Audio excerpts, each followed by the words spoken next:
Hey guys, Pro1701 here, and today we are continuing our ranking of the Skywalker Saga with number 7 on the list, ranking from worst to best.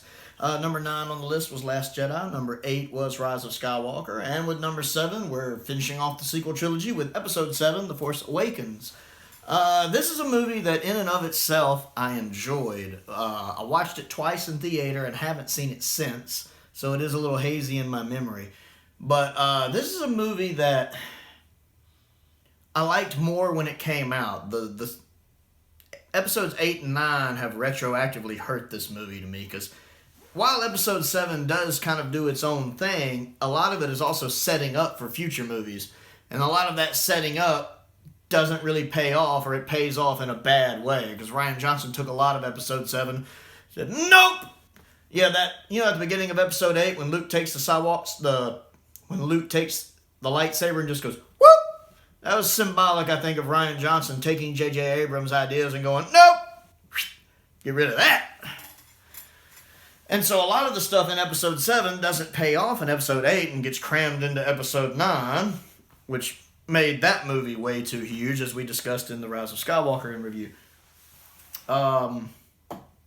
But I liked episode 7. I was hyped about it when it first came out, but looking back on it, it has some things I like. I like Finn. I think he's a well-developed character. I like how he starts off as kind of scared of battle and afraid and a coward. And by the end of the movie, he's fighting down a Jedi with a lightsaber.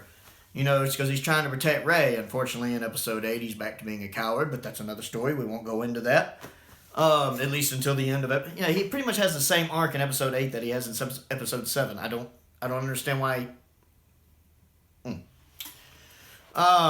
But I like Finn in this movie. I like that bit at the beginning when he's seeing the horror of battle and it's shaking him, and when he sees one of the other stormtroopers die and it leaves the bloody handprint on him. You can tell they were kind of buddies. It really humanizes them, and I like that. I like the scene later when he runs into the traitor one.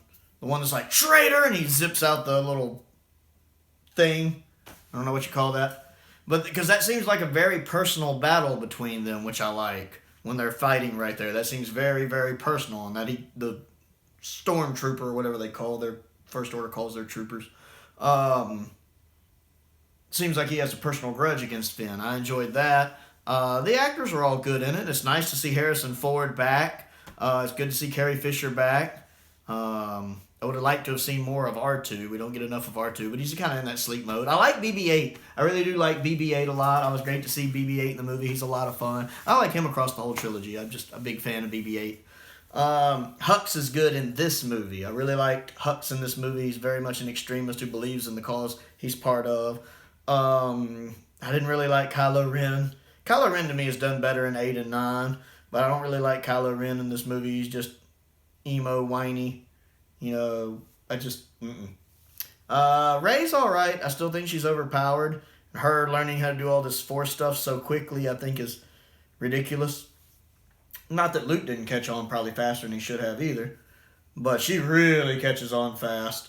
But I like how, before you saw this movie, you got that either Finn or Rey were probably Force sensitive. But it does a good job the trailers did a good job of misdirecting you to thinking it might be Finn.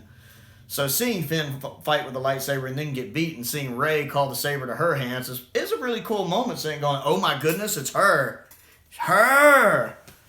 And then I like the lightsaber fight at the end with Finn, and also the one at the end with Kylo and Rey. I thought the fight was done pretty well. I like how she scarred Kylo without killing him. That was pretty neat. I do enjoy the movie. Phasma's wasted, which Phasma's always wasted. I don't know why. She's the Boba Fett of the sequel trilogy. Totally wasted. I would have liked to have seen Hux done the same way in later movies. I just think this is Hux at his best in episode 7. I know it's kind of a rehash of A New Hope, but I think it's done pretty well. I like the idea of the Starkiller base. Bigger is better. And pretty much in one fell swoop, they take down most of the New Republic. That answers that question pretty quick. It doesn't do a good job of answering how the First Order got so organized. And how long has the First Order been around? Because they've been raising these stormtroopers since they were kids. That would imply they've been operating for a while. You think the New Republic would have crushed them by now. I guess the New Republic just didn't see him as a threat, and that's why Leia had to go underground and start a resistance herself, because Leia's like, no, this is bad. We need to stop this. They're about to invade Poland. We got to do something here instead of just sleeping on our butts about it. You know? That kind of thing.